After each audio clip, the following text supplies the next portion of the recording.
जुनैद भाई, आपने बहुत ज़रूरी सवाल पूछा है।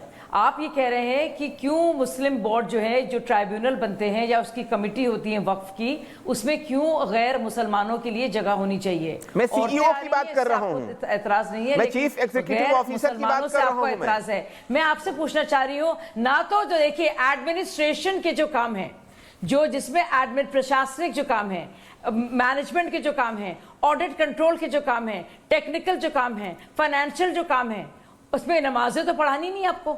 उसमें ऐसा तो नहीं है कि आप इमामत करा रहे हैं, तो क्यों हमारे हिंदू भाई क्यों नहीं हो सकते उसमें? ये तो हम एडमिनिस्ट्रेशन की बात कर रहे हैं। कौन कह रहा है कि उसमें बाकायदा मुतवल्ली बनकर उनको कुछ करना पड़ेगा, या इमाम बनकर उनको इमामत करनी पड़ेगी, या अजीबोगरीब बात कर रहे हैं? हमारे देश में हिंदुओं के साथ रहते हैं हम लोग, हमारे देश में हिंदुओं की मेजॉरिटी है, हर चीज साथ में हम लोग करते हैं। हमारे हिंदू मुसलमान जो रिप्रेजेंटेटिव्स होते हैं वो हिंदू और मुसलमानों की कॉन्स्टिट्यूएंसीज को देखते हैं। अगर कोई टेक्निकल फाइनेंशियल आपको पता है उसमें आपको क्या दिक्कत है?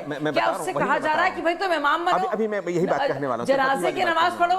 आप ये कैसी बात क्यों कर रहे हैं? आप इससे आपको क्यों तकलीफ है? देखिए, मुझे समझ में नहीं आ रहा आपको क्यों तकलीफ है कि डीएम देखेगा? आपको इस बात से फर्क? मेरा सवाल है जुनैद भाई आपसे, आपको बुरा नहीं लगता कि वक्फ बोर्ड ट्राइब्यूनल, आप खुद कह रहे हैं कि गलत है, लेकिन आप खुद जानते हैं कितनी गड़बड़ होती है।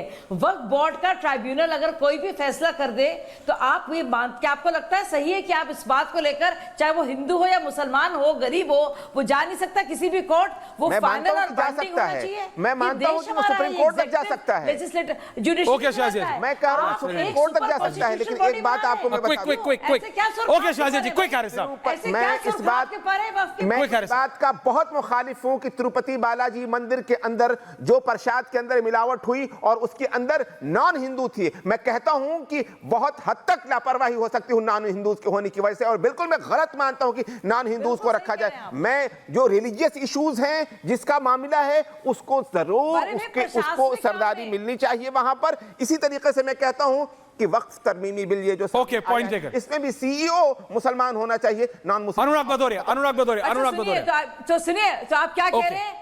नहीं, तो आप सिविल मैटर्स में अगर कोई मुसलमान का मामला जाता है तो आप कहेंगे कि जो जज होता है का मामला नहीं है, मैं डीएम की बात नहीं कर रहा हूं, वहां तक जो भी होता है आईपीसी सीआरपीसी के तहत। आप क्यों कह रहे हैं? क्यों नहीं? क्योंकि जो डिस्प्यूट्स होते हैं वो मुसलमानों के आपस में होते हैं और हिंदू मुसलमानों के बीच में होते हैं, तो जो कमेटी मेंबर है वो क्यों नहीं हो सकता गैर मुस्लिम? 11 में अगर 2 होंगे तो आपको हर सकता। अगर वो टेक्निकल काम कर रहा है, वो अकाउंटेंट है, वो चार्टर्ड अकाउंटेंट है, वो ऑडिट कर रहा है, की बात करूं, समझ क्यों नहीं पा रहे? ओके, क्यों कह रहा हूं, चीफ एग्जीक्यूटिव ऑफिसर की बात। Okay Shahji ji, get everyone on है। आप क्या कह रहे हैं बात? मैं अनुराग जी, जो जानते हैं वक्फ बोर्ड के बारे में भदौरिया साहब, वो भी कह रहे हैं कि गड़बड़ी होती है। जब सब मान रहे हैं कि गड़बड़ी होती है तो सरकार को चेक क्यों नहीं रखना चाहिए? भदौरिया साहब, वही तो बात है कि वो जो कह रहे, जो हैरिस साहब कह रहे हैं, वो सुन कहाँ रहे हैं? वो कुछ कह रहे हैं, वो कुछ चिल्ला रहे हैं। बीजेपी के प्रवक्ता समझ ही नहीं पा रहे वो क्या कह रहे हैं। तो पहली बात तो बीजेपी प्रवक्ता को वक्त के बारे में समझ लेना चाहिए। आपको पता नहीं साहब कह क्या रहे हैं? वो कुछ कह रहे हैं, वो कुछ चिल्ला रहे हैं। कमाल है भाई, आपको समझ ही नहीं क्या हो गया इस देश को? आप बड़े कंफ्यूज हैं। भारतीय जनता पार्टी को पता नहीं, इसके बारे में इल्म नहीं है आपके बीच में बोला नहीं मैं। ओहो, हाँ, हम तो कंफ्यूज हैं ही। हमने नहीं, पूरे देश को आपने कंफ्यूज करने की कोशिश की है। आपने पूरे देश को कंफ्यूज कर रखा है क्योंकि आप चाहते नहीं है देश के मुद्दों पे बात हो जाए। इससे मुझे बोलने दीजिए। मुसलमानों को कितना इस्तेमाल करेंगे आप? देश की जनता जवाब दे रही है। 240 पे भी समेटा है ना, आने वाले दिन में 40 पे समेट देंगे। आप इसी तरह की राजनीति करते रहिए। आप धर्म के नाम पे राजनीति करिए। हिंदुस्तान में हिंदुस्तान एक है, आप डराते रहिए, हिंदुस्तान हमेशा आप डराते रहिए और अपने को मजबूत करते समाज को बांटने की। सुनिए, लोकसभा की सीटों में 5 सीटों में अरे भाई क्या अखिलेश यादव के परिवार वाले जाते हैं, कोई मुसलमान नहीं जाता। अरे 43 सीटें आई हैं, 4-5 सीटें, यही तो कह रहे कुछ पढ़ लिख के आओ। बीजेपी वाले कुछ पढ़ के आते नहीं है। 4-5 सीटें, कितनी सीटें लोग जरा बता दीजिए। अरे आपको पता नहीं, इसलिए आप आए भाई शाय बक रहे हैं। आपको पता ही नहीं वक्फ बोर्ड के बारे में, आपको कोई आइडिया ही नहीं है, इसलिए आप इधर-उधर की बात कर रहे हैं। और मैं पकड़ नहीं हूं आपको, मैं पकड़ नहीं आपको एक-एक बात पर। आपके पास जवाब ही नहीं है कोई। बोलने दीजिए, जवाब दीजिए। आप नहीं चाहते डीएम, नहीं डीएम नहीं देख सकते जमीनों को। आपकी जमीन हमारी जमीन सबसे। Quick Anurag Bhadauria. Okay, everyone on है। अनुराग भदौरिया, क्विक आंसर। अनुराग भदौरिया, ये भाई मैं Quick. तो किसी के बीच में नहीं बोला। Quick. 8 साल से उत्तर प्रदेश में भारतीय जनता पार्टी की सरकार है। लगातार एक व्यक्ति चेयरमैन वक्फ बोर्ड का, सुन्नी वक्फ बोर्ड का बनता आ रहा है इनके समर्थन से।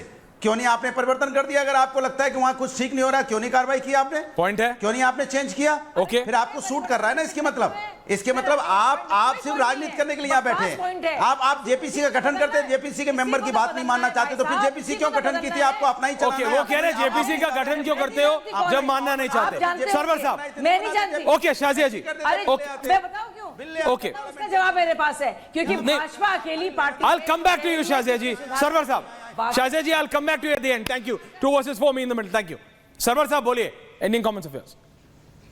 सरवर साहब, देखिए ऐश्वर्या जी, मेरी शिकायत आपसे ये है कि कम से कम आप दूसरों का तो पकड़ लेते हैं, भाजपा को क्लीन चिट दे देते हैं। अभी भाजपा के सपोर्टर जो हमारे साथ हैं, संयोजक युवा चेतना, नाम अभी रोहित कुमार जी, क्या किया इन्होंने भी पसमानदा शब्द का इस्तेमाल किया। अभी उत्तर प्रदेश, हाँ बिल्कुल किया। आप कहेंगे नहीं किया, मैं कह रहा हूं किया। अरे मैंने कब कहा नहीं किया? किया भाग नहीं सकता ना शब्द, वो तो कंट्रोल में आ चुका है।